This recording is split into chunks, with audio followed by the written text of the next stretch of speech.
Da. Imali smo sad jedan klasični primjer jednog Moskovljanina koji je sam je rekao da je bio zadnjih 10 godina stalno u baru, tamo da ima vikendicu. Da. A to je znači klasični primjer dislokacije Moskovljana i Petrograđana na toplija južna mora, južnih Mariji. Jer oni su tu, zahvaljujući ovom balonu od nekretninskih biznisa, rentali svoje te po Hruščovkama i Brežnevkama, vidjeli ste onakve stanove. Dugoročno su ih rentali i zaboravljali uopće da to postoji, a mjesečno su zarađivali recimo 2 stana poput onih u kojima smo mi bili. Mogli su... Hrvatija!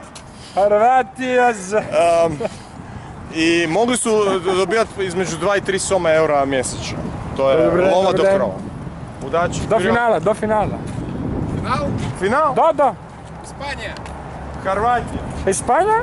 Španija. Ti se nadaš? A, Bože. Kakva je Španija?